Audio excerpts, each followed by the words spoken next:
Magandang gabi po sa bawat isa at muli tayo ho ay nagpupuri sa Diyos sa kanyang biyaya sa atin, sa mga natapos na gawain sa kaninang umaga, sa mga kapatiran na ating nakasama, naka-fellowship at maging sa ating mga kapatiran na nakatunghay online via live stream ng ating gawain. Welcome po sa Sunday evening service dito sa Jesus Christ Baptist Church at patuloy tayong nagpupuri sa biyaya at kabutihan ng Diyos sa atin. Tunay, ang Panginoon ay sadyang nandun ang kanyang pagpapala na patong-patong sa atin at tayo nagagalak ho sa kanyang patuloy na kabutihan. Tayo ho, bago dumako sa atin hong gawain ngayong gabi ng pagsamba, ilang mga reminders. As I've said this morning, sa biyaya ng Panginoon, ang ating online ministry ay nagsimula at nagtutuloy-tuloy. At nasimulan ito in the providence of God because of the pandemic. At Lord willing, ito'y tuloy-tuloy nating gagawin.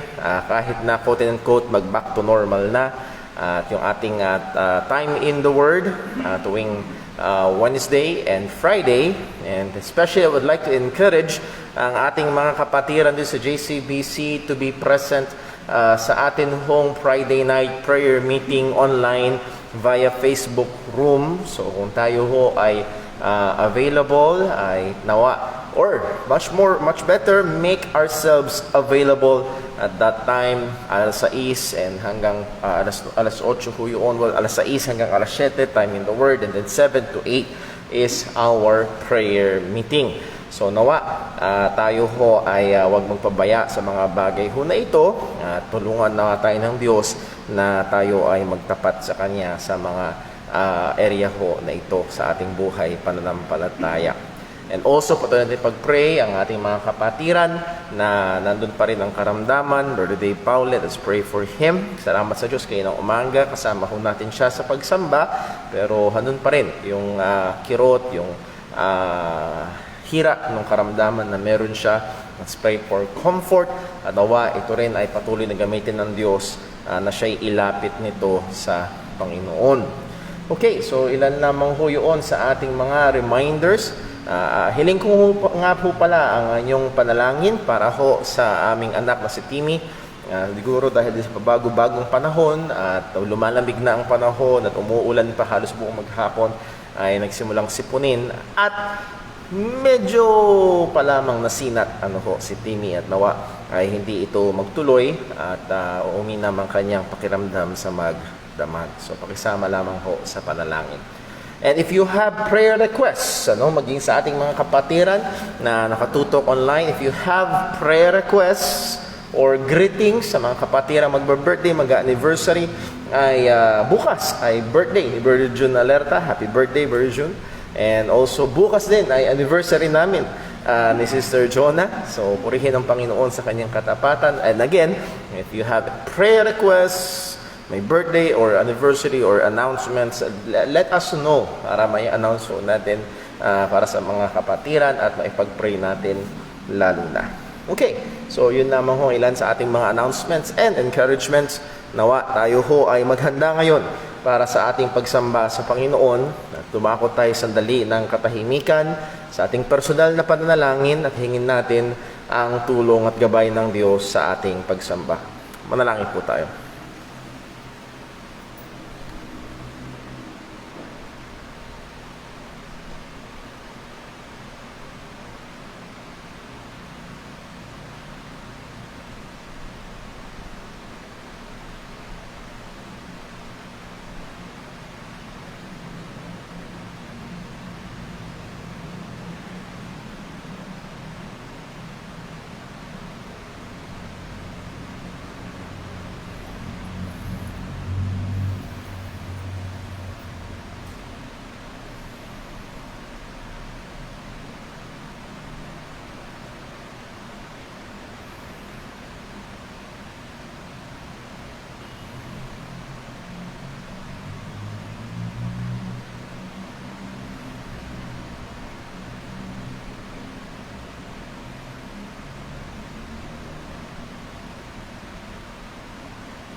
Let's pray.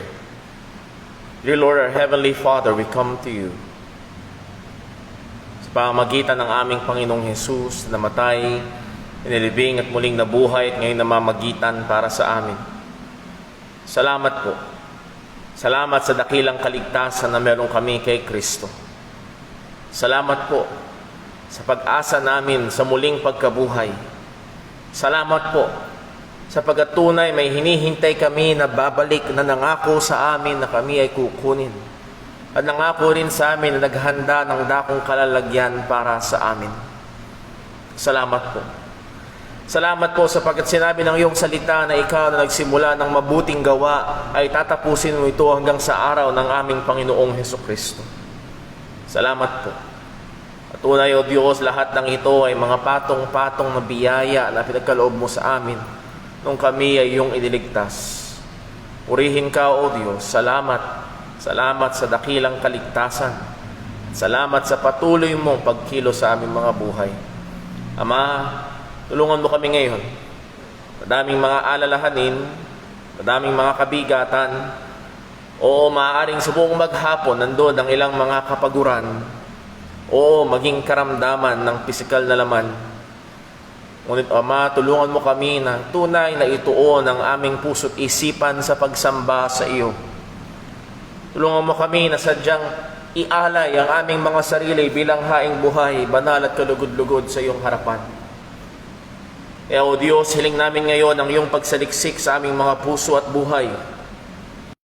Ang Panginoon na paglabag namin sa iyong mga kautusan.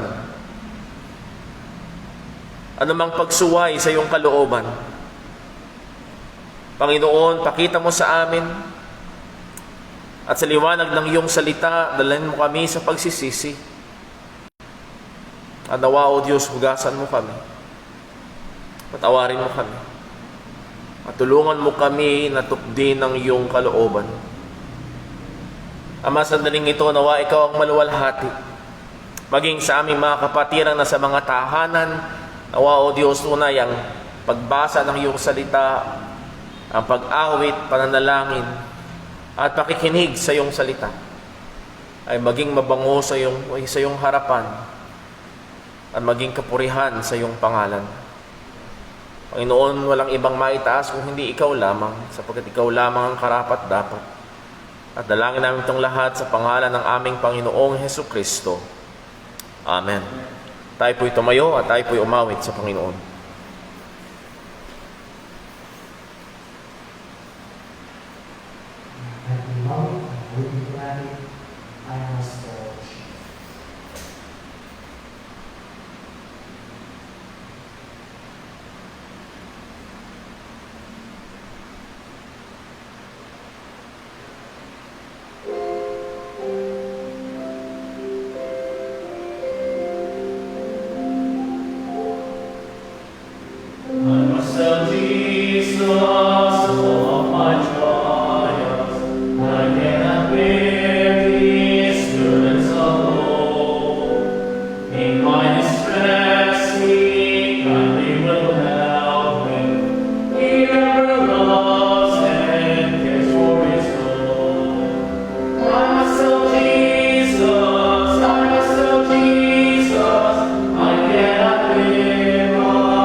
84. Isa tayo sa verse 8 hanggang matapos po ang buong awit niya. Psalms 84, verse 8. Okay. Reading, pray. O Lord God of hosts, hear my prayer. Give ear, O God of Jacob. Behold our shield, O God. Look on the face of your anointed. For a day in your courts is better than 1,000 elsewhere. I would rather be a doorkeeper in the house of my God than dwell in the tents of wickedness. For the Lord God is a sun and shield. The Lord bestows favor and honor. No good thing does he withhold from those who walk uprightly. Pagpalain ng O Diyos. Lord of hosts, blessed is the one who trusts in you. Pagpalain ng Diyos. Pagkabasa sa kanyang salita. Tayo sa daling manalangin na kapatid. Aming Ama na nasa langit. Purihin ka, Panginoon. Yes. At tunay ng Diyos para ang mga tao. Amen. Ang iyong dalawang hakiat, Panginoon, ay walang hanggan, Panginoon. Ang iyong kabutihan at ang iyong pagkaga, Panginoon, sa loob sa amin, Panginoon. May nakakaulit po, Panginoon, sa amin, Panginoon. Salamat, Panginoon Diyos, sa pagtulong ko ba ay pagkilihan, Panginoon, sa loob sa amin, Panginoon. Kami nakakapilan, nasa bahay-bahay, Panginoon, hindi na makarating, Panginoon, sa bahay sa bahay. Upang kami, Panginoon, ay magsama-sama. Ngunit ay ang Diyos, nagpapasalamat kami, Panginoon, sa pagtuloy, Panginoon. Dahil kung loob, Panginoon, na magkalit ko, Panginoon, para sa inyo kaluluwa ka.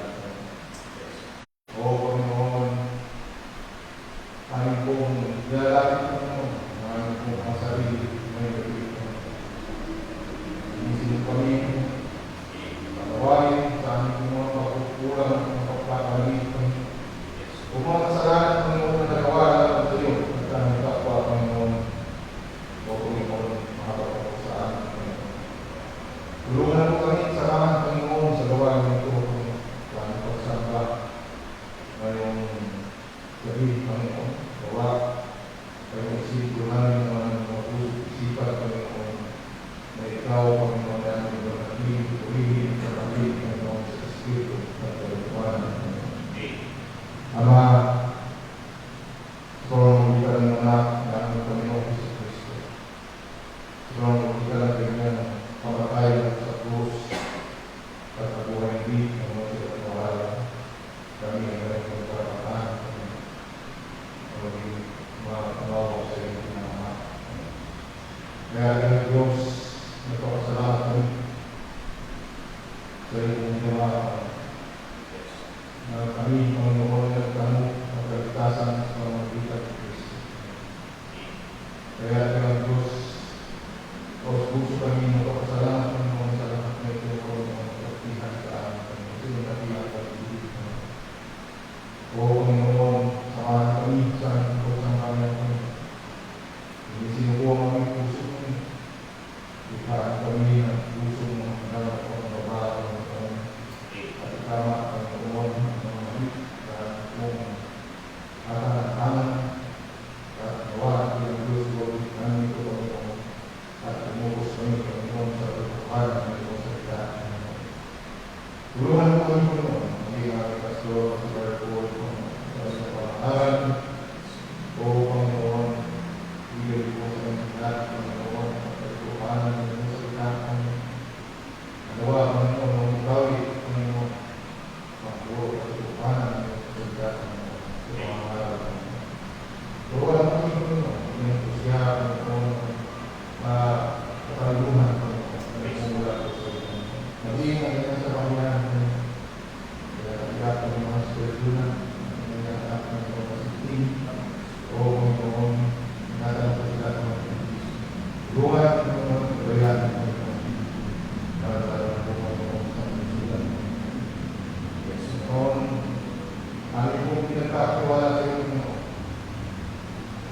wala sa ito, Panginoon. Tawagan kami, Panginoon, samahan, Panginoon, sa ating at pagkaaral ng mga salita, Panginoon. Tawagan kami, Diyos. Kami ay matutupak, Panginoon. Magaling at iwaga ng itong mga salita, Panginoon. Kaya po, Panginoon, sa aming kalagitnaan, tulungan po kami ngayong gabi, Panginoon. Pinawalan ka ng Diyos. Maraming pa na ng palataya, Panginoon, ay bumibay ka, Panginoon. Umarong, Panginoon, sa mga makita ng mga salita, Panginoon. O, lagyan mo sa iyo lang kami umaasa, Panginoon. Mahina kami, Panginoon. Nangmahan, Panginoon. Ngunit kami, Panginoon, ay matahan na ang itong Panginoon sa pagkahanan ng mga salita, Panginoon. Kaya kayo nakakot po sa amin, Panginoon. Kami namin makakasinan na sa mga bahay, Panginoon. Iwan mo sila, Panginoon, ang mga buong mga problema, Panginoon. Ang nalalala o Diyos, mga Panginoon, o dito, Panginoon, lumukos, Panginoon, sa pag-aaral ng mga salita, Panginoon. Kaya kami, Panginoon, nakakapos ng mga gawain, Panginoon, tumawa sa dalangin sa mga Kristo Jesus. Amen.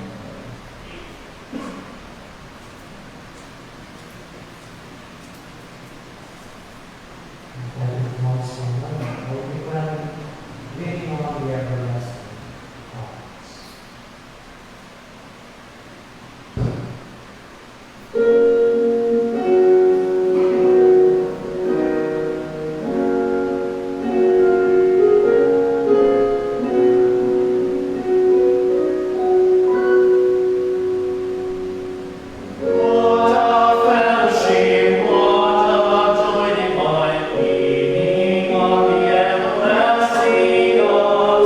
What a blessedness, what a peace is mine, leaning on the everlasting God. Leaning on Jesus, safe and secure from all our loss. Leaning on the everlasting Lord. Oh, how sweet to walk in this good way. Leaning on the everlasting Lord. So good the crossroad day to day. Leaning on the everlasting Lord. Jesus, safe and secure from all loss. Jesus, leaning on the everlasting Lord. What have I to dread? What have I to fear? Leaning on the everlasting Lord. For our blessed is in my looks of thee. Leaning on the everlasting Lord. Safe and secure from all loss. Leaning on the everlasting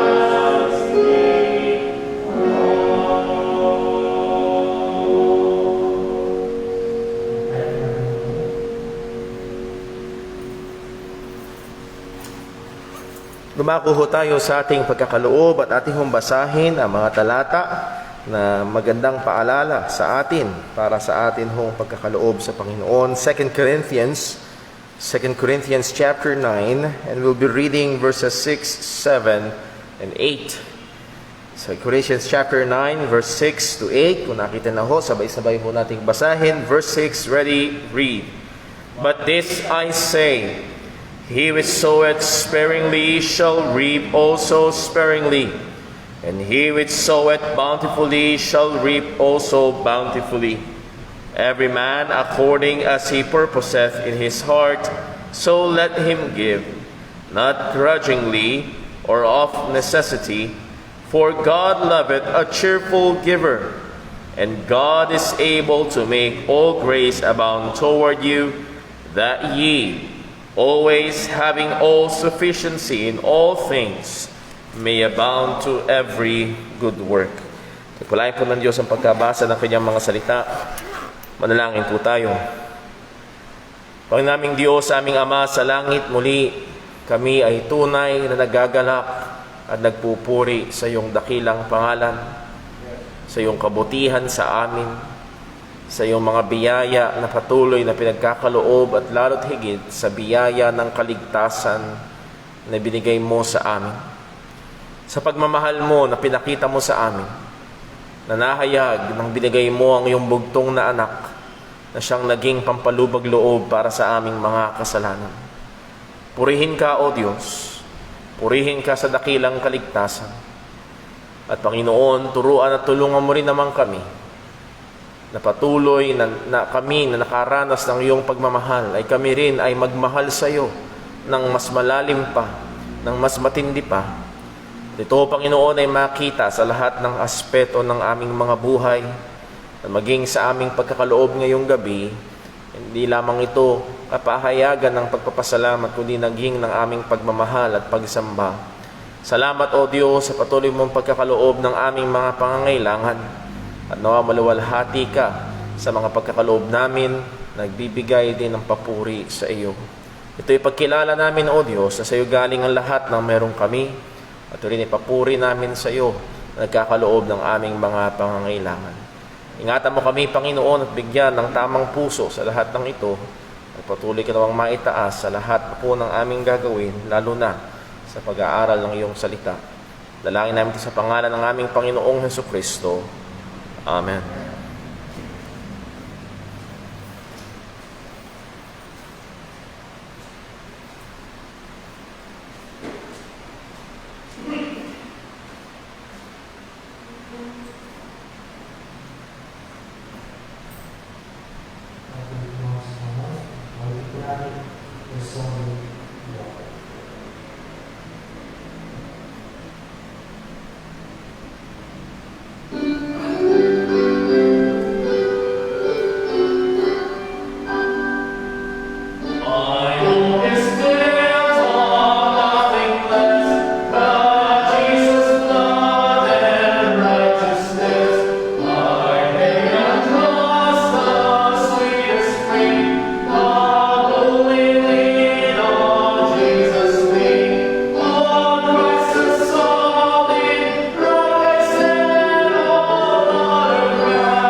Purihin po ang pangalan ng Panginoon at yung huli nating inawit, The Solid Rock, is one of my favorite hymns of the faith. Kalisa ho sa mga paborito kong libangan habang nagmamaneho ay makinig ng radyo. At sa aking pakikinig ng radyo ay madalas itong nakatutok hindi sa FM kung hindi sa AM stations. Particularly, ang habol ko ay mga balita. At alam ho natin sa mga radyong programa, kagaya sa telebisyon, naahandon ang mga patalastas. At naalala ko ho ang patalastas ng isang inumin na gumamit sila ng isang nakakahamon, nakaka-inspire na awitin. At siguro pag sinabi ko ng ilang mga salita ay ma-identify nyo agad kung ano ito. Ang sabi doon sa awitin ay, babangon tayo, susulong tayo. At ang mga lyrics ng awitin ay nagbibigay ng mensahe na ang pag-inom ng inumin na kanilang pinopromote ay makakatulong para bumangon, magising. At siguro alam niyo na kung ano ho yun. At sumulong sa buhay sa kabila ng pandemya, sa kabila ng kahirapan na dala ng COVID-19, ng mga bagyo at mga trahedya, ay susulong pa din. Well, maaari kang matulungan ng isang inumin para bumangon sa umaga. At kung maganda ang gising sa umaga, ay maaari mong maharap ang maraming mga hamon ng araw na ng buong araw. Ngunit ang mga lingkod ng ating Panginoong Hesukristo na humaharap sa hindi natatapos na mga hamon at kahirapan sa ministeryo, ay walang sukat ng inumin ang sasapat para makatulong sa kanilang harapin ito. Saan titingin? Saan kukuha ng lakas ang manggagawa sa iglesia, ika nga, para bumangon at sumulong at gawin ng matapat ang ministeryo na ibinigay ng Panginoon? Well, alam ni Apostol Pablo, sapagkat alam niya kung saan nanggaling ang kanyang lakas at doon niya rin tinuro ang batang pastor na si Timoteo kung saan manggagaling ang lakas na kailangan, ang kapangyarihan na kailangan upang magbigay sa kanya ng kakayahan na magpatuloy sa paglilingkod. Walang iba, walang ibang panggagalingan ito kung hindi ang ating Panginoong Hesukristo. So ngayong gabi, nais kong pag-aralan natin the pictures of a faithful servant. The pictures of a faithful servant. Tumayo po tayo at buksan natin ang ating mga Biblia sa 2 Timothy chapter 2 verses 1 to 7. Sa biyaya ng Panginoon, natapos natin ang chapter 1 last Sunday evening, or 2 Sundays ago, at ngayon ho ay tutuloy natin 2 Timothy chapter 2 verses 1 to verse number 7. Babasahin ko ho at pakisundan nyo sa inyong mga Biblia. Ito po ang salita ng Panginoon. 2 Timothy chapter 2 verse 1. Thou therefore, my son, be strong in the grace that is in Christ Jesus. And the things that thou hast heard of me among many witnesses, the same commit thou to faithful men who shall be able to teach others also. Thou therefore endure hardness as a good soldier of Jesus Christ. No man that warreth entangleth himself with the affairs of this life, that he may please him who hath chosen him to be a soldier. And if a man also strive for masteries, yet he is not crowned, except he strive lawfully. The husbandman that laboreth must be first partaker of the fruits.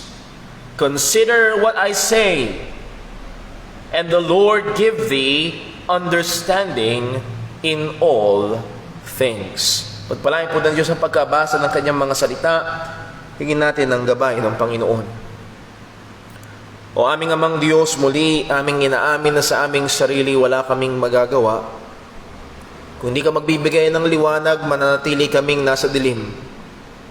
Kung di mo kami tuturuan, mananatili itong walang kabuluhan.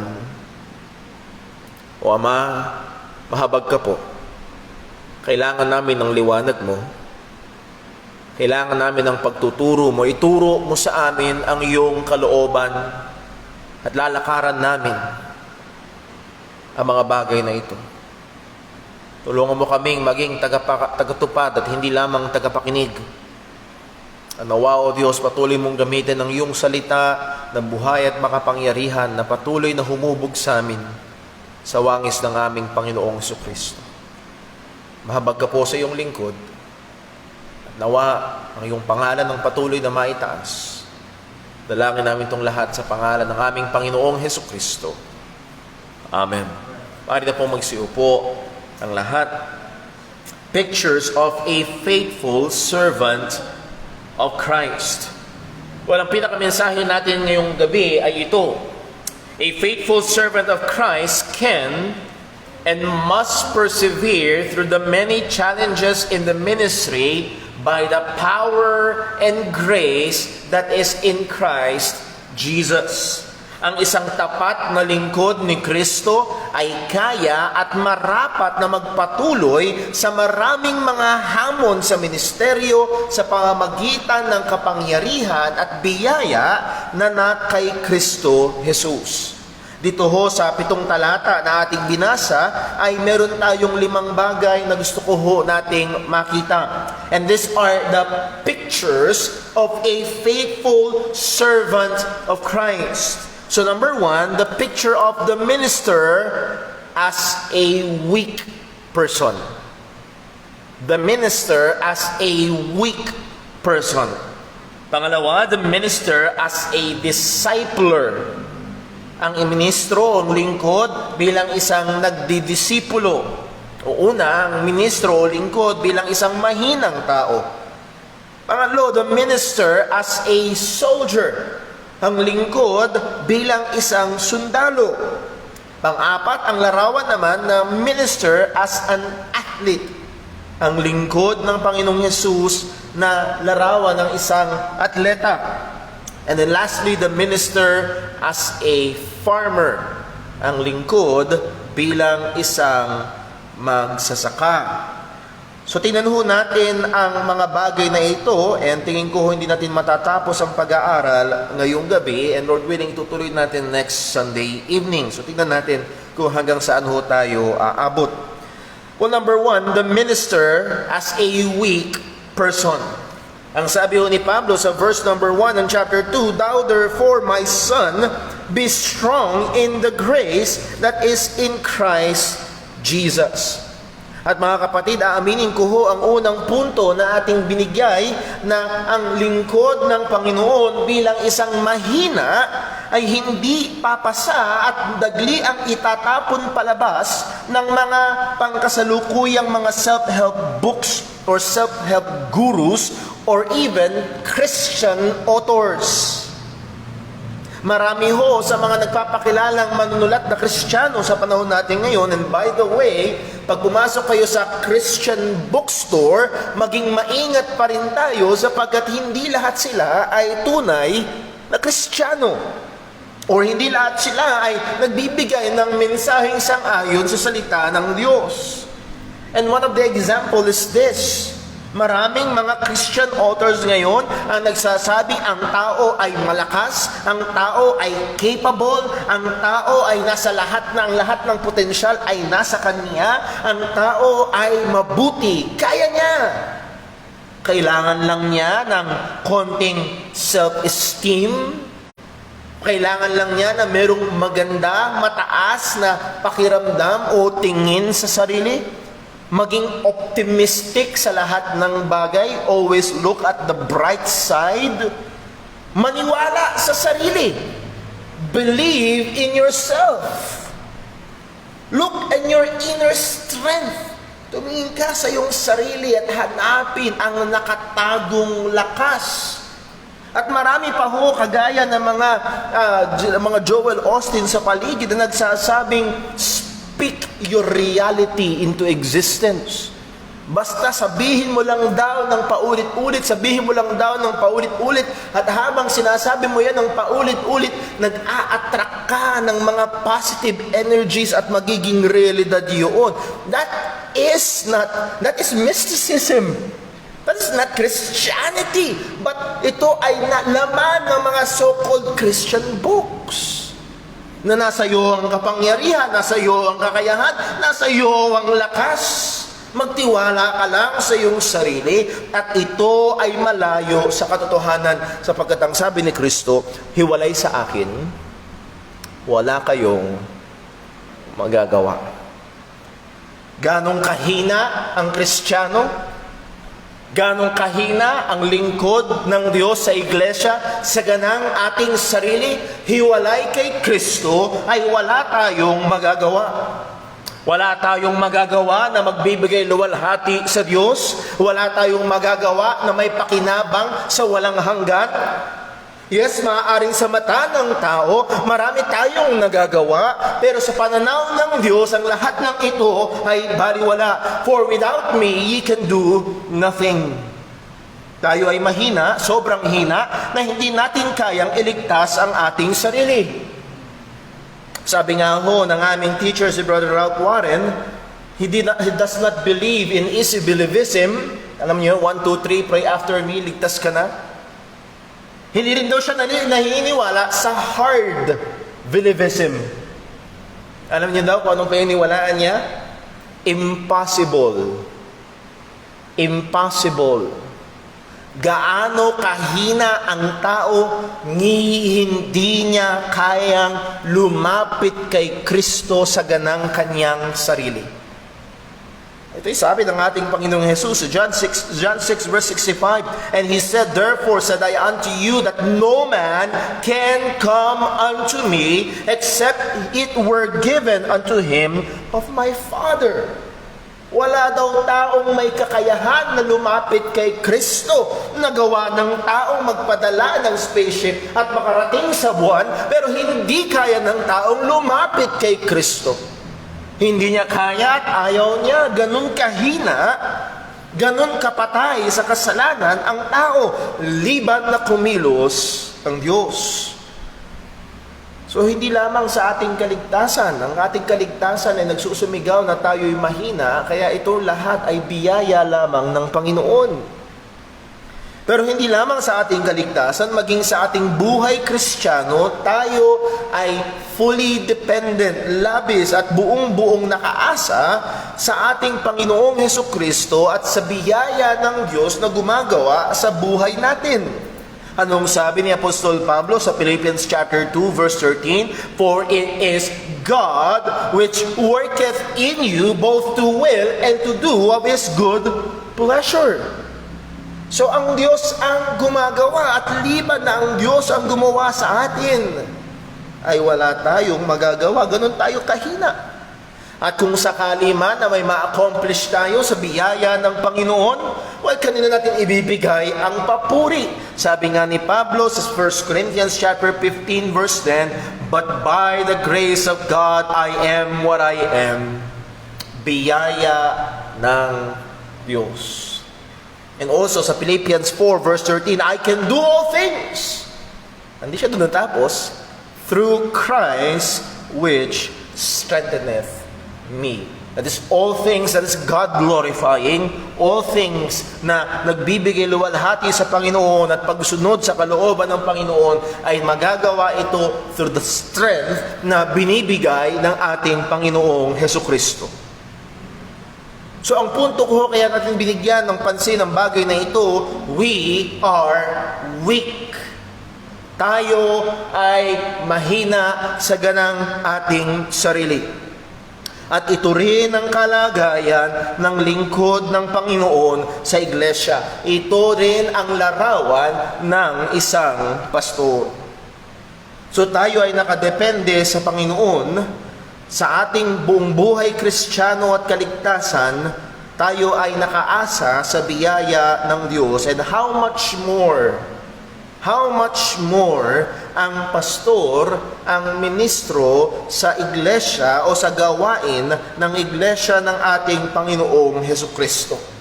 Nandiyan ang lahat ng mga hamon, ang maraming mga labanan, ang maraming gawain na kailangang tugdin, at maraming mga panganib na daladala ng matapat na pagmiministeryo. If you remember, ang pag-aaral natin sa 1 Peter, faithful living for Christ brings what?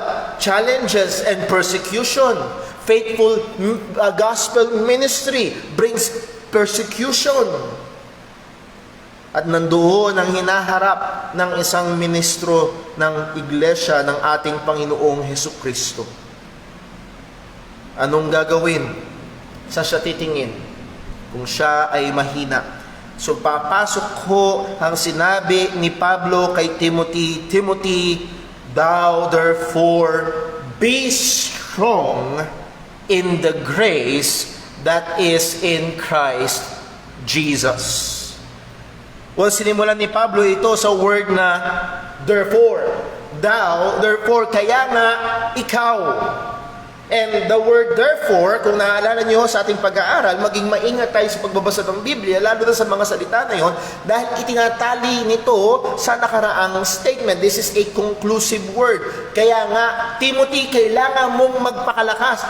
Bakit niya kailangan magpakalakas? Well, kung naaalala natin 2 Sundays ago sa ating pag-aaral, sa chapter 1, verses 15 hanggang 18, ay binanggit ni Apostol Pablo ang dalawang grupo ng mga tao.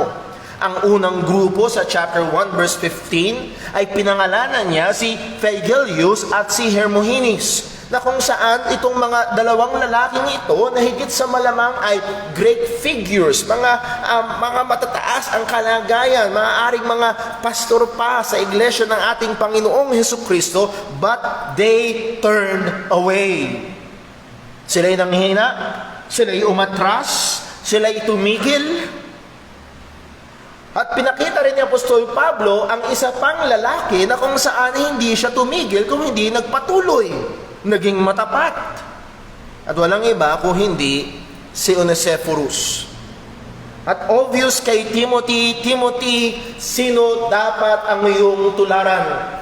Timothy, tingnan mo si Hermogenes at si Phygelius, mag-ingat ka sa iyong sarili, huwag mo isipin na imposibleng ikaw ay bumagsak. Pero Timothy, tumingin ka kay Onesiphorus, ma-encourage ka na pwedeng gamitin ng Panginoon at pwedeng magpatuloy sa paglilingkod sa gitna ng mga banta at panganib.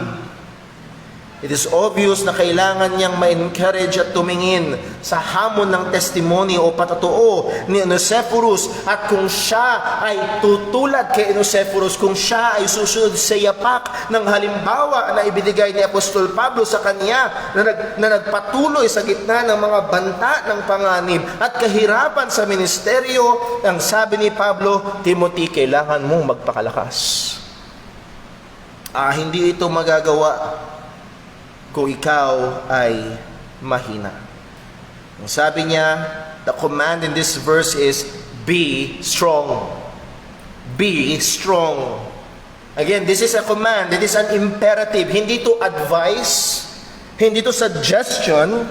Ito ay utos sa isang lingkod ng Panginoon, magpakalakas ka.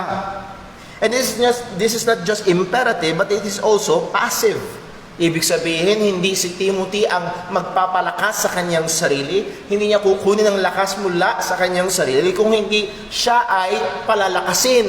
Ibig sabihin, yung lakas ay manggagaling sa labas at merong gagawa at merong kikilos kay Timothy upang siya ay bigyang lakas. Well, saan kukunin ni Timothy ang lakas na kanyang kailangan para magpatuloy at magpagal sa ministeryo?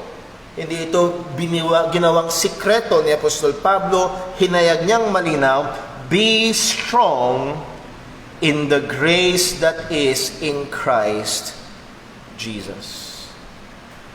In the grace. Kung nyo naaalala, ang ibang mga pag-aaral ho natin, ang buhay Kristiyano mula sa gitna hanggang sa dulo, it's always by grace. We are saved by grace, we persevere by grace, and we will be glorified and rich glorification by grace. Ang kaligtasan natin ay biyaya ng Panginoon. Ang ating lakad sa buhay Kristiyano ay sa pamamagitan lamang ng biyaya ng Panginoon. As I've quoted earlier, 1 Corinthians 15 verse 10, anong sabi ni Pablo? But by the grace of God, I am what I am, and His grace toward me was not in vain, but because I labored more abundantly than they all. Yet not I, but the grace of God which was with me. Biyaya lang daw ng Diyos, kaya ganon si Pablo. Ang dami niya nagawa para sa Panginoon. Siguro kung tayo ay bibigyan ng pagkakataon na magbigay ng 5 pangalan ng karakter sa Biblia na hinahangaan natin, higit sa malamang laging kasama, if not top 5, top 3, lagi si Apostol Pablo with all of his accomplishments, lahat ng kanyang ginawa. Pero saan binibigay ni Pablo ang luwalhati? Ang sabi niya, biyaya lamang ng Panginoon. At oo, siya'y nagpagal, at ang sabi niya, nagpagal siya ng higit kaysa sa iba, pero still itong pagpapagal na ito ay hindi niya kinabog ang kanyang sariling dibdib at sinabing, ang galing ko, kung hindi itinaas niya ang kanyang kamay, papuri sa Diyos, sapagat lahat din ng ito ay biyaya lamang ng Panginoon. Biyaya. Biyaya ng Diyos. At ang biyaya ng Diyos na ito ay walang ibang pinanggalingan at walang ibang daraanan patungo sa atin kung hindi ang ating Panginoong Jesucristo. The grace that is in Christ Jesus. It will always be in Christ Jesus.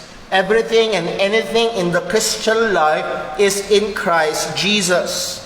Buksan lang natin sa Ephesians chapter 1, and I think you will remember yung sinabi ho ni Pablo dito sa mga Kristiyano sa Ephesus. Ephesians chapter 1, simulan natin sa verse number 3, or basahin natin ang verse 3. Anong sabi? Blessed be the God and Father of our Lord Jesus Christ, who has what? Who has blessed us with all spiritual blessings in heavenly places in Christ.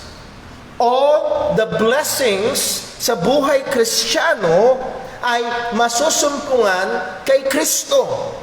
Hiwalay kay Kristo, it will be God's wrath. Hiwalay kay Kristo, it will be punishment.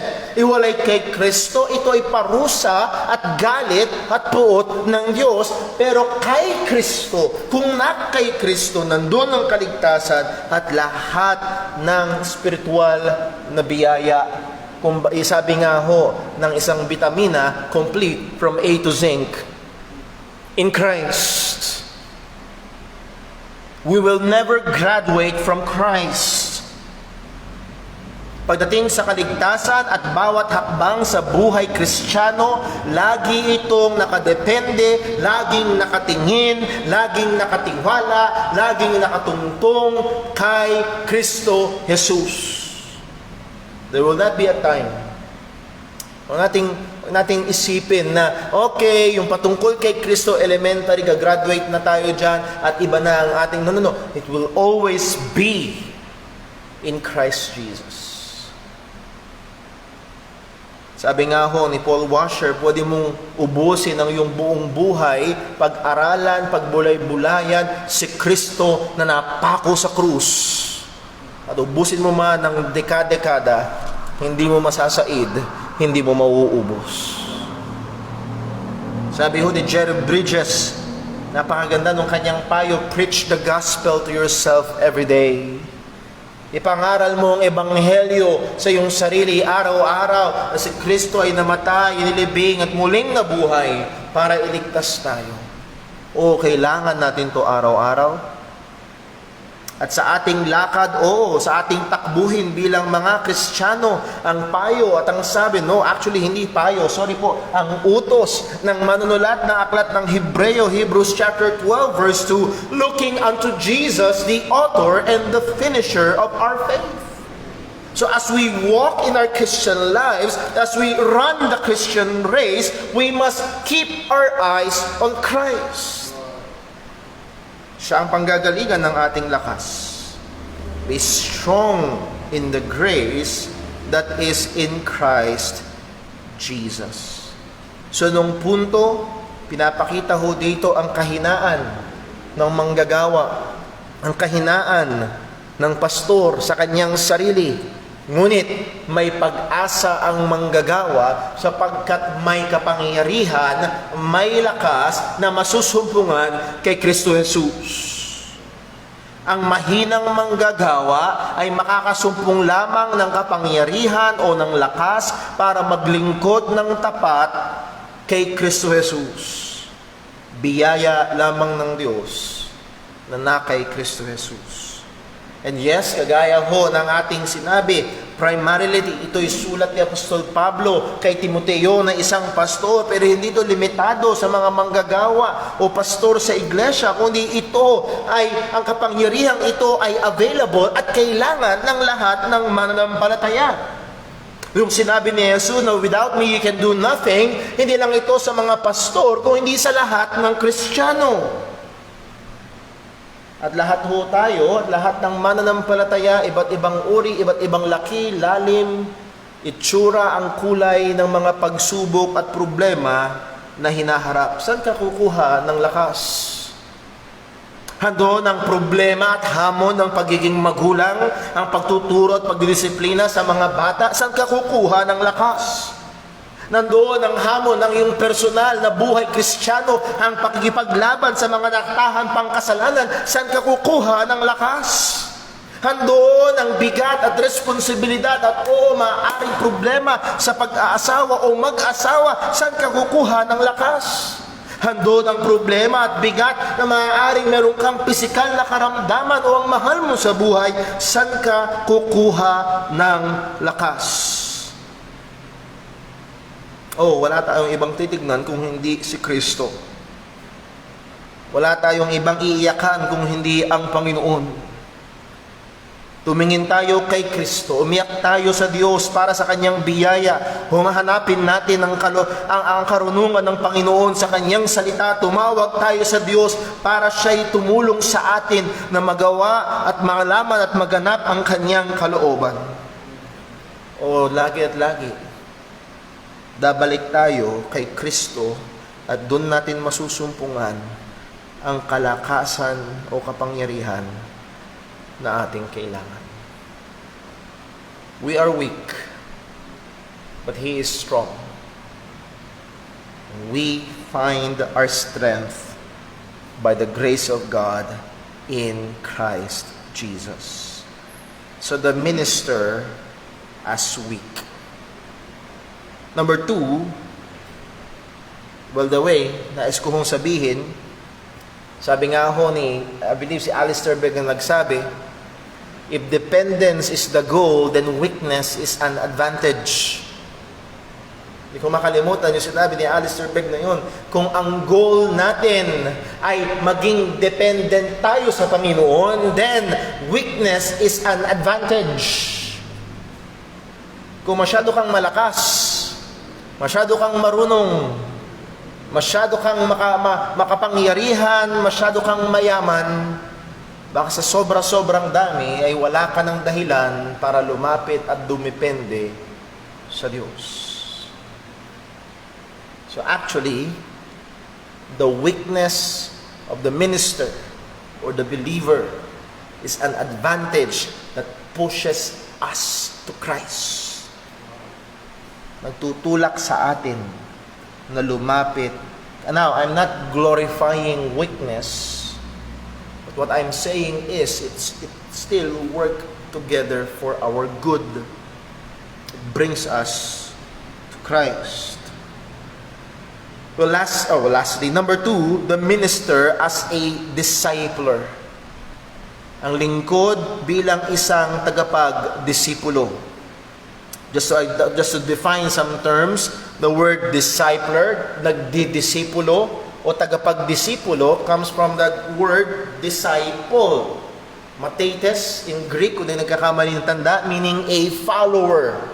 At yun ang utos sa atin ng ating Panginoong Hesukristo, go ye therefore and teach all nations. And that English word teach there sa Greek ay to make disciples. Yun ang ibig sabihin. Ang utos ng Panginoon, the command is go and make disciples. Humayo kayo at gumawa at gawin yung mga tagasunod. Tagasunod nino? Ng pastor? Hindi. Tagasunod ni Kristo ang maraming mga nasyon. Ang maraming mga tao. Alam ito ni Pablo?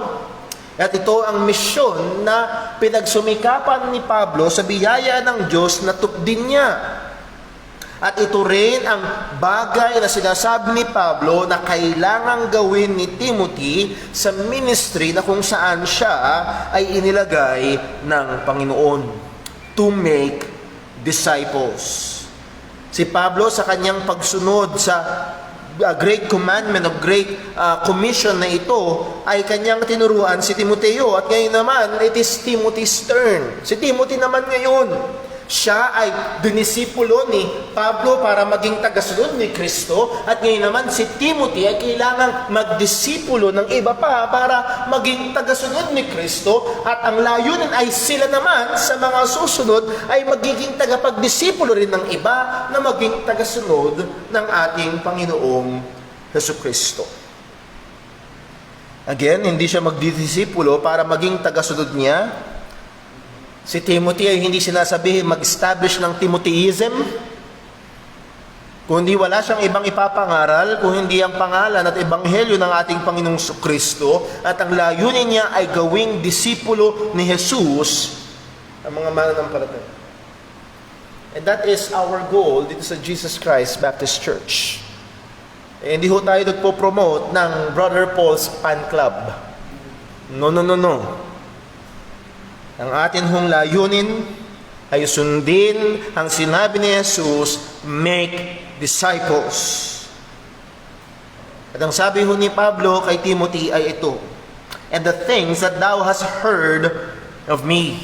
Yung mga bagay na napakinggan mo sa akin, at maraming napakinggan si Timoteo kay Pablo. Kung merong matagal na nakasama si Pablo, si Timoteo. Kung meron na nakapakinig sa maraming mga pangangaral, no doubt, sa maraming pagkakataon sila ay nag-uusap, tinuturuan ni Pablo si Timothy sa maraming lugar at sa maraming panahon. Marami siyang napakinggang katotohanan mula sa kanya. Ang mga katotohanan, not just the truths, but the revelations. And Apostle Paul as an apostle is a revelation bearer ng Panginoon. And no doubt, even an exposition of the Old Testament about Christ. How would I love to attend that seminar? Kung saan si Pablo mula sa lumang tipan ay kanyang patutunayan na si Jesus nga ang siyang Kristo.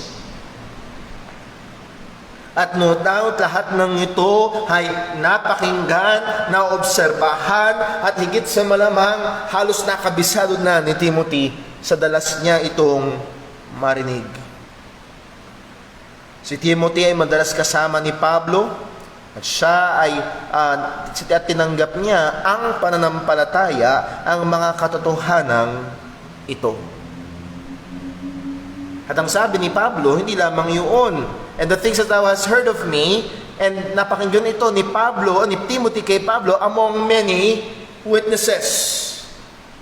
There are many witnesses, maraming saksi. Well, sino ang mga madalas na saksi? Nandun si Barnabas, si Silas, si ibang mga apostol, si Titus, even si Luke, na madalas silang nakasama sa kanilang mga paglalakbay. Lahat ng mga taong ito ay saksi na ang mga tinuro, mga pangangaral ni Apostol Pablo ay pawang katotohanan. Kapag lumalabas ho ang maraming mga, ngayon ho, isa sa mga malaking usapan sa balita ay ang bakuna. At kung ang bakuna ay ginawa lamang ng isang doktor, well, baka siguro may tsansa, pero kung makita mo sa papeles ng bakuna, daang-daang doktor ang nagtulong-tulong at nag-obserba at nag-testing at nagbigay ng input at gumawa ng bakunang iyon, maraming saksi na ito'y effective. Ang sinasabi ho ni Pablo kay Timothy, Timothy, ang mga tinanggap mong katotohanan, mga narinig mong katotohanan, maraming saksi. Hindi ito secret truth. Ito isang sikreto na bulong-bulong, isang sikreto na para bang misteryo na nakatago kung hindi ito'y katotohanan na ipinangaral, na itinuro, at marami ang nakapakinig, at marami ang sumasaksi na ito ay totoo. That means it is a trustworthy truth. Yung mga napakinggan ni Timothy kay Pablo ay mga pawang katotohanan na katiwa-tiwala. Ang sabi ni Pablo sa kanya, itong mga katotohanan na ito na napakinggan mo sa akin sa saksi at saksi ang marami, na tumatayong patotoo na ito ay tunay, sabi ni Pablo kay Timothy, the same commit thou to faithful men. Gusto ko lang hong bigyang pansin yung sinabi ni Pablo, the same. Hindi ka magdadagdag, hindi ka magbabawas, wala kang babaguhing kulay, wala kang creativeness na kailangang ilagay doon, kung hindi ang demand ay faithfulness, consistency. Kung ano ang natanggap mo na katotohanan mula sa akin, Timothy, yun ang iyong ituro sa iba. Now, let us just be careful. Gaya ng sinabi ko ho dati, may mga pastor na ginagamit ang talatang ito at ina-apply ito sa kanila, and that is a very dangerous and wrong application. Mapanganib sapagkat ginagamit ito ng ilang mga pastor para sa blind loyalty ng kanilang mga tagasunod. Ang sabi daw ng Panginoon, ang sabi ng Diyos, yung napakinggan niyo sa akin, yun lang ang ituturo niyo sa iba. Well, actually, no. Yung napakinggan ni Timothy kay Pablo, at walang iba kundi ang katotohanan ng Diyos, yun lang ang ituturo sa iba. Now, kung ang tinuro ng pastor ay katotohanan ng Diyos na tinuro ng mga apostol, yun din ang ituturo sa iba. So mag-ingat ho tayo sa pag-a-apply ng bagay na ito. So yun ang kailangang ituro. Sabi nga ho ni Jude, that we should earnestly contend for the faith. Yung pananampalataya na ibinigay sa atin, yung pananampalataya, saan natin masusulpungan yun? Walang iba kung hindi sa salita ng Diyos. At ang sabi ni Pablo kay Timothy, the same commit thou to faithful men. That word commit, ang ibig sabihin is to make deposit, to entrust. Siguro ho, kayo nakapunta na sa bangko. Sabihin natin, may pera ka, 5,000 o 10,000, pupunta ka sa bangko, hindi mo kilala yung babae na nahandun, o yung lalaki, hindi mo kilala yung teller. Pero bibigay mo yung hindi mo kilala, pero bibigay mo yung pera mo doon. Pinagkakatiwala mo sa kanila na kanilang iingatan, na kanilang babantayan, at sana tutubo pa yung pera. At that is the word commit. At ang sabi ni Pablo, yung ebanghelyo na pinagkatiwala sa kanya ng Panginoon, at sa pag-aaral natin sa 1 Timothy, pinagkatiwala din kay Timothy, ito rin ay dapat ipagkatiwala ni Timothy. As we have said, ang kaligtasan natin ay biyaya ng Panginoon at gawa ng Panginoon. Pero sa wisdom at kapangyarihan ng Diyos, gumagamit siya ng mga tao na tagapangaral. Siya na kanyang pinagkatiwalaan ng kanyang katotohanan, ng kanyang ebanghelyo. So, commit. At paano ito'y kukumit ni Pablo?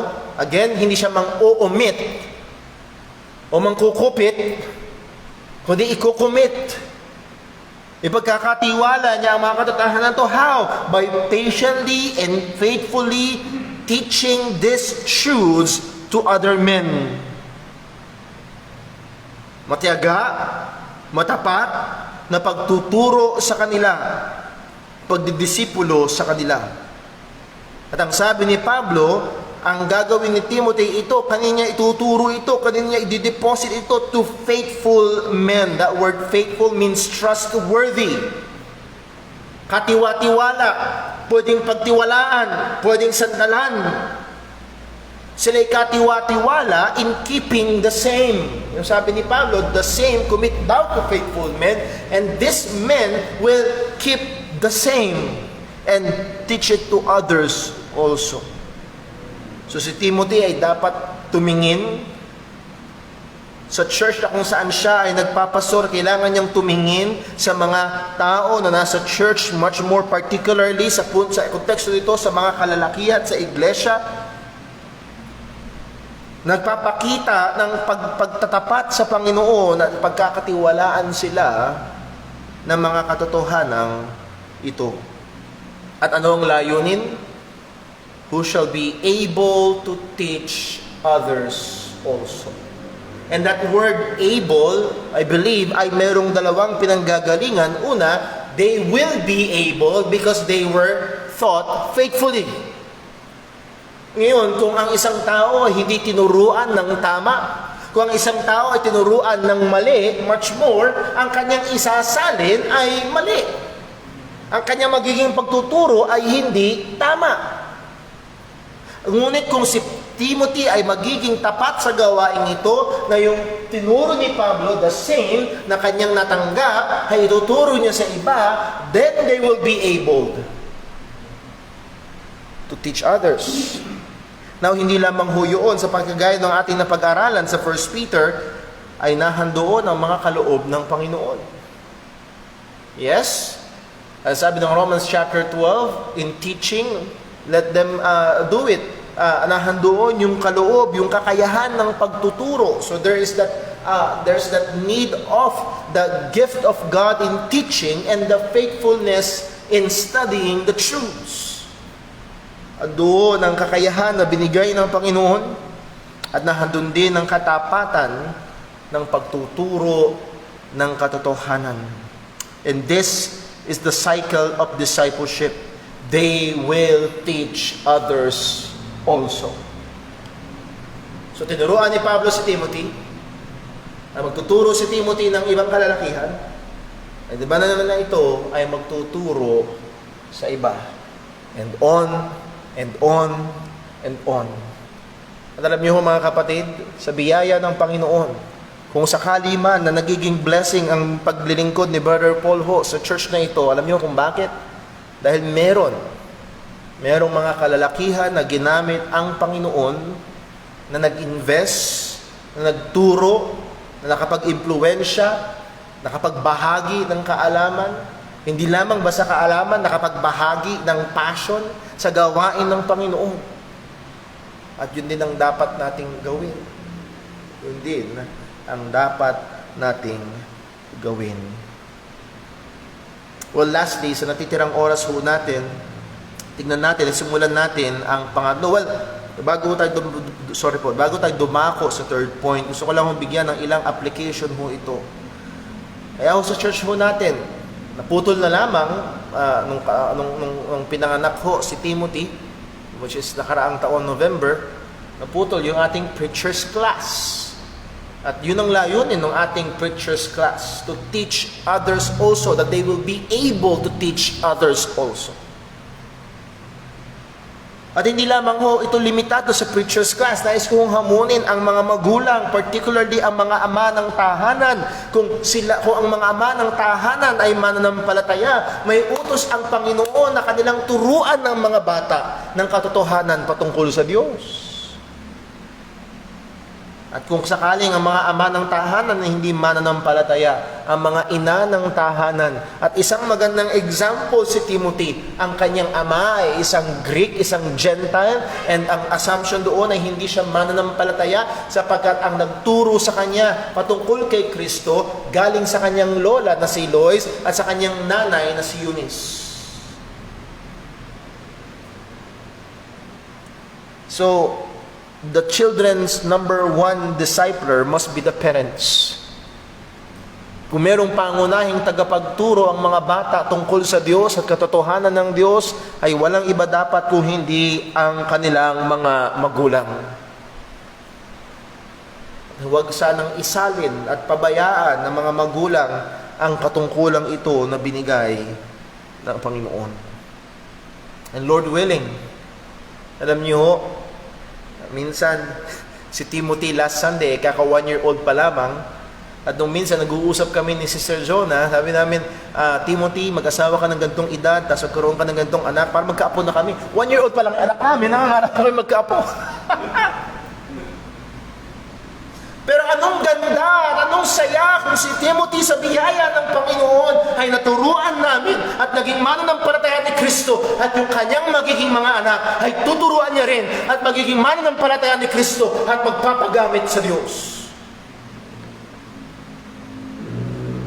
So mga kapatid, hindi lang ito gawain ng pastor. Ito ay isang gawain na iniatang din sa balikat ng mga magulang.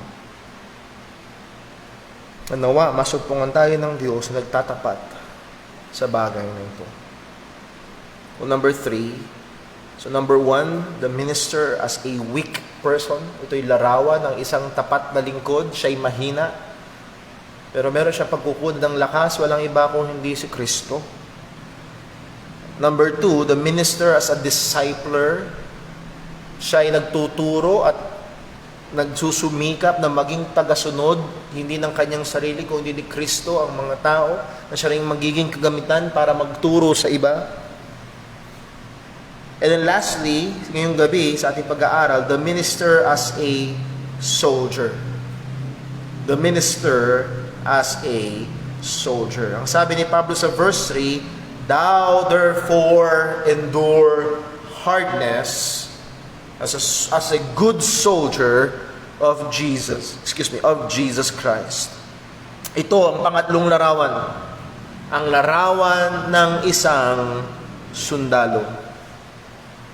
Dahil malinaw ng buhay Kristiyano ay isang labanan. At hindi lamang ang pastor ang nasa labanan. Ang sabi ng salita ng Diyos sa Ephesians chapter 6 verse 10, finally, my brethren, this is Paul addressing the whole church, all the members of the church, all the believers, lahat ng mananampalataya, finally, my brethren, be strong in the Lord and in the power of His might.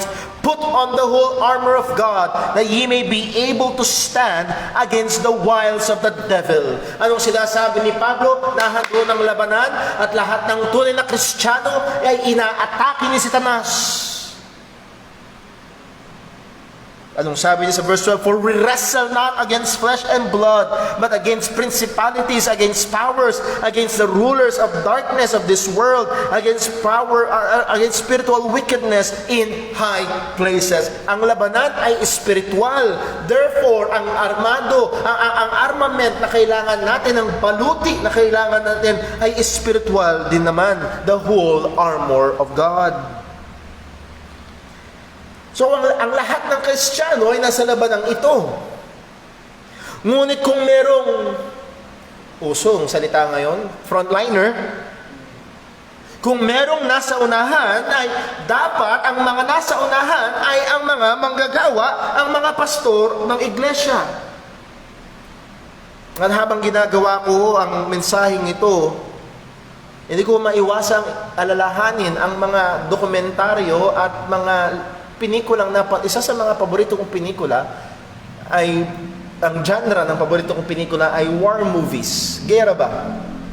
Hindi ko masyadong mahilig sa mga super, nakakaaliw pero mas hilig ko yung lalo na kung historical. I can remember na kung saan may mga sundalo, nakahilera sila at parating na ang kaaway pero mayroong problema. Anong problema, brother? Anong problema? Yung parating, nakasakay sa kabayo. So narito ka, isang sundalo, may hawak kang pananggalang at may hawak kang sibat at parating sa iyo ang daang-daang kabayo. At babangga ang puwersa. At kung merong isang climax na isa sa mga yung banggaan na yon ng mga kaaway. Sila ang nasa harapan At si Timothy, si Pablo, siya ang nasa harapan noon at salo niya ang lahat ng mga atake, nahandoon ang lahat ng mga kahirapan. At ngayon, si Pablo ay tila baga magre-retiro na, uuwi na sa Panginoon. At ang sabi ni, ngayon, ang nasa front line na ay walang iba kung hindi si Timothy. And there will be hardness. There will be hardships. Maraming kahirapan, bigat, problema. Ang front line sa gawain ay hindi paglalakad sa parke. Hindi ito sisiw lamang at hindi ito magiging madali. Now, hindi ibig sabihin na ang gawain at paglilingkod sa Panginoon ay lagi kang umiiyak, lagi kang duguan at pasaan. Hindi laging ganon. Sa biyaya ng Diyos, may mga masasarap na sandali, may mga refreshing na sandali. May mga pagkakataon na nahandoon ang biyaya. Ngunit kagaya na sabi ni Apostol Pablo, natutunan ko kung paano sumagana at kapusin. Paano mabusog at magutom. Nandoon ang mga ganong kalagayan sa paglilingkod sa Diyos. Pero ayaw ni Pablo na si Timothy ay magkaroon ng maling ekspektasyon. At alam niyo ho, maraming mga tao ngayon, maraming mga lalaki ngayon ang pumapasok sa gawain. Alam niyo kung anong inaasahan nila? Magandang buhay. Ang inaasahan nila, pag sila ay nagpastor, sila ay yuyukuan ng mga tao, paglilingkuran ng mga tao, igagalang ng mga tao, ibibigay ng mga tao kanilang pera sa kanila. O meron kong nagkwento sa akin na isang mananampalataya doon sa kanyang pinanggalingang relihiyon, ang mga manggagawa ay inilalagay sa taas. Anniversary daw ng church, ang mga miyembro nagkakainan ng mga niluto sa church, pero ang mga pastor, saan kakain? Anniversary ng church? Sa 5-star hotel. Kasi daw, kailangan itaas ang mga manggagawa. Hindi ko sinasabing lapas lang natin ang mga manggagawa, pero meron ng mga tao na pumapasok sa gawain yung unang larawang nakapinta sa kanilang mga kaisipan. Hindi pinayagan ni Pablo na magkaroon ng ganong larawan si Timothy. Pininta niya ang larawan ng isang sundalo na nasa front line, na nasa gitna ng isang labanan. Kaya ang hamon niya, thou therefore endure hardness. That word endure, magtiis. Darating ang kahirapan, darating ang bigat, darating ang problema, maraming mga pagsubok. Timothy, maging matiisin ka. Huwag sana mangyari, ikaw ay sundalo, natinik ka lang ng konti sa paa, ayoko na. At napakadaming kahirapan at napakadaming luha ang darating. Naalala ko, pinanood ko isang interview sa isang matagal ng pastor, si John MacArthur. Nung siya'y tinanong, anong pinamakasakit na naranasan mo sa ministry? Ay, sabi ni John MacArthur, isa siguro sa pinakamasakit ay yung mga taong dati mong kasama sa paglilingkod, dati mong kasama sa pangangaral, ay biglang tatalikod at tatagain ka. Sakit nun. At actually, sinabi ni Pablo kay Timothy, sa verse number 15 ng chapter 1, thou knowest that all they which are in Asia be turned away from me. Ikinahiya nila si Pablo. Iniwan nila sa ere si Pablo. Nung nakulong na si Pablo, iwanan na. Talikuran na. Bahala ka na sa buhay mo. Gaano kasakit yun? Endure hardness. Madarating ang mga labanan para sa katotohanan, labanan para sa ebanghelyo, endure. Darating ang problema patungkol sa mga miyembro, endure. Darating ang mga problema patungkol sa mga ibang iglesia or nahando ng, sad to say, may maraming pagkakataon, napupolitika ang loob ng church. Endure. There will be pain, there will be sorrow, there will be disappointments. Endure. pagtiisan at magpatuloy. At sa paanong paraan mag-i-endure si Timothy? Ang sabi ni Pablo, as a good soldier of Jesus Christ. Bilang isang mabuting sundalo. At hindi doon tumigil si Pablo. Hindi siya tumigil. Mag-endure ka bilang isang mabuting sundalo. Well, ano bang gagawin ng isang mabuting sundalo kapag may kalaban? Eh di barilin? No. Hindi siya dapat maging isang Rambo, Terminator, o Iron Man bilang isang sundalo. No. He should endure as a good soldier of Jesus Christ. Pinapaalalahanan ni Pablo si Timothy ang kanyang identity kay Kristo. Siya'y sundalo, hindi ng Roman army, siya'y sundalo ng ating Panginoong Hesukristo. Anong sabi ng salita ng Diyos? Ang lingkod ng Panginoon ay hindi dapat makipagtalo, kung hindi maging marahan, maging maamo sa kanyang pagtuturo para makumbinse ang mga naliligaw. So he will endure hardness as a good soldier of Jesus Christ. Ito ang larawan ng isang matapat na lingkod ng Panginoon sa kanyang iglesia. O mga kapatid, sa ating iglesia, sa biyaya ng Diyos, JCBC is 10 years old. And there have been problems. And guess what? There will be problems. Lagi ko nang sinasabi, ang utos ng salita ng Diyos na magpatawaran kayo sa isa't isa. It is in an assumption na magkakasala tayo sa isa't isa in the church. Naalala ko ho, isa sa mga masasakit at mahihirap sa akin bilang pastor ay ang maglibing ng miyembro ng church. Masakit, mahirap, mabigat. At darating ang mga hindi pagkakaunawaan, at darating ang mga hindi pagkakaisa, at bukod sa problema sa loob, darating ang mga atake ng maling mga katuruan. There will be pressures, but we must endure as a good soldier of Jesus Christ. So this is one of the pictures of a faithful minister. He is a soldier. Kaya nawa ko mga kapatid, bilang mga mananampalataya, hindi man pastor sa iglesia, ay tayo ay maging magkakatuwang. Kung ang pastor man na nasa front line, sana merong nasa back line na hindi sumisipa sa likod ng pastor, hindi tumutusok sa likod, kundi nakasuporta. Katuwang, kaagapay, kasama sa pagpoprotekta sa ebanghelyo, sa pag-iingat sa katotohanan, sa pag-i-encourage sa kapatiran. Nawa tayo masumpungan bilang mga tapat na sundalo ng ating Panginoong Hesukristo. Let's pray. Panginoon naming Diyos, aming Ama sa langit, salamat po.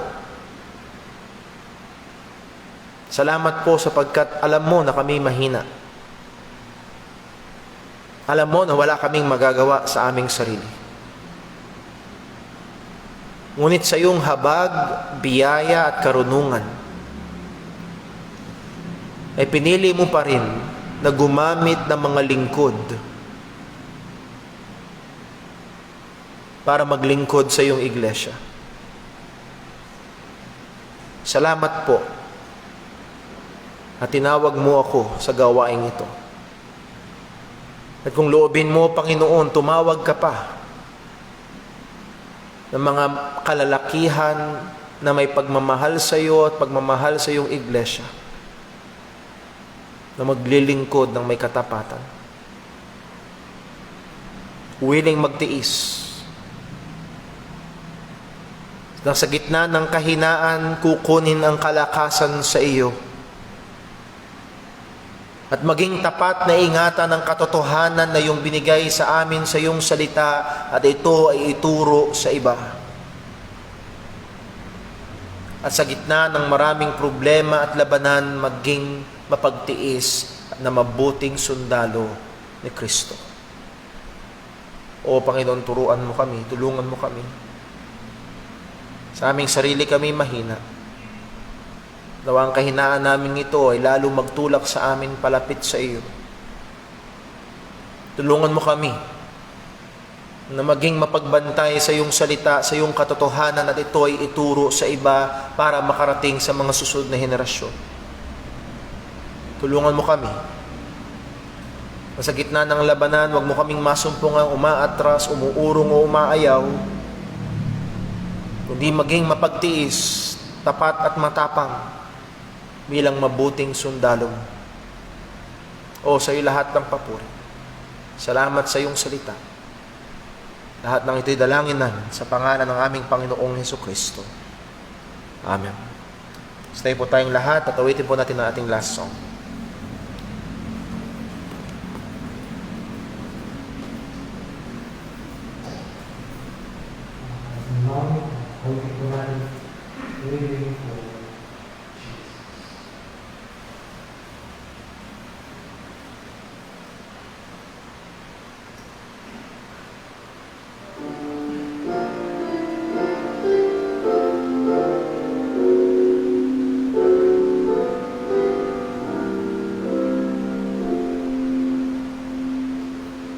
Living for Jesus, a life that is true, striving to please Him in all that I do,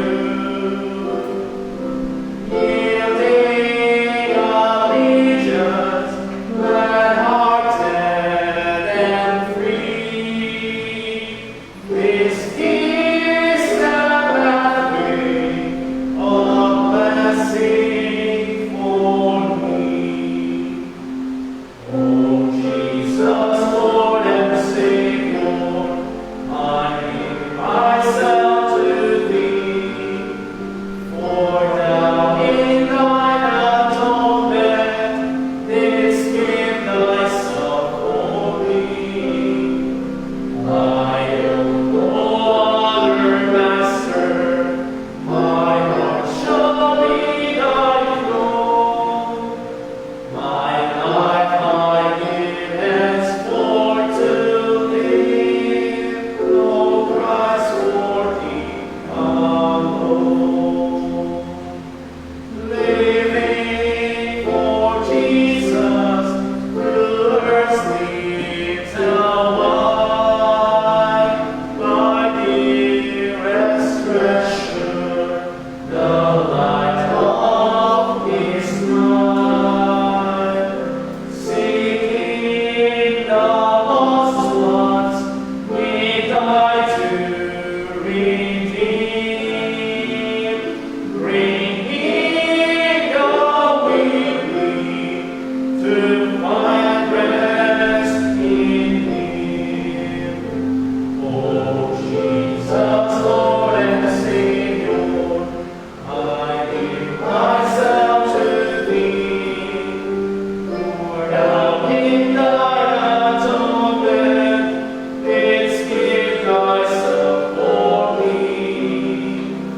I am no other master, my heart shall be Thy throne. My life I give henceforth to live, O Christ, for Thee alone.